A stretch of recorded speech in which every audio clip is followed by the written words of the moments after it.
বিসমিল্লাহির রহমানির রহিম। আসসালামু আলাইকুম রহমতুল্লাহ।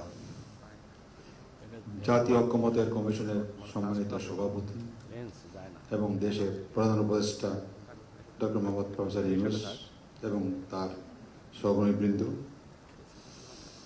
এবং জাতীয় নেতৃবৃন্দ, আজকের অনুষ্ঠানটি আমাদের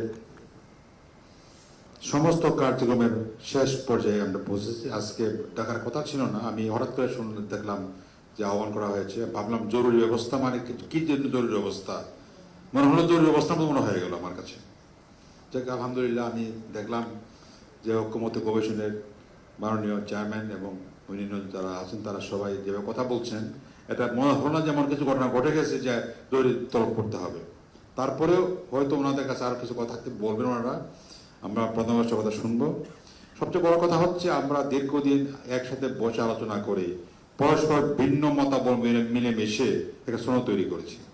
সনদের কিছু কিছু নোটিশনাল সত্য কথা, তারপর সামগ্রিক সনদের উদ্দেশ্য হচ্ছে একটা সুন্দর জাতি গঠন করা, নতুন বাংলাদেশ তৈরি করা, সমৃদ্ধ বাংলাদেশ তৈরি করা এবং একটি গণতান্ত্রিক ব্যবস্থায় উত্তরণ ঘটানোর ব্যবস্থা করা। এটা আমরা করতে পেরেছি এবং সামনে আশা করছি গণভোটের মাধ্যমে তারা চূড়ান্ত মতামত, জনগণের মতামত নিয়ে তাকে চূড়ান্ত করা হবে। কাজে এই যে উদ্যোগ নেওয়া হয়েছে, ওনার যে প্রফেসর ইউনূসের প্রচেষ্টা যে উদ্যোগটা হয়েছে এবং আমাদের সবার সহযোগিতায় এটা চূড়ান্ত লাভ করেছে, আমি আশা করি এটা যাদের জন্য মাইলফলক শুধু নয়, সামনের দিকে চলার জন্য গাইডলাইন হিসেবে কাজ করবে।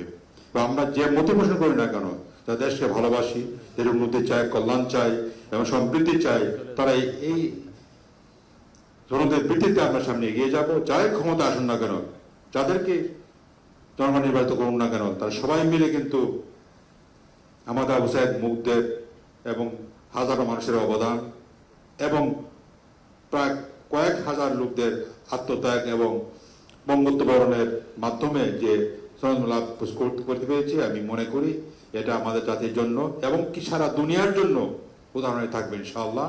আল্লাহ আমাদের সবাইকে সাহায্য করুন এবং আমরা সবাই মিলে যাতে একে চূড়ান্ত লক্ষ্যে পৌঁছতে পারে এর মাধ্যমে তৌফিক দান করুন। আমিন। আসসালামু আলাইকুম রহমতুল্লাহ।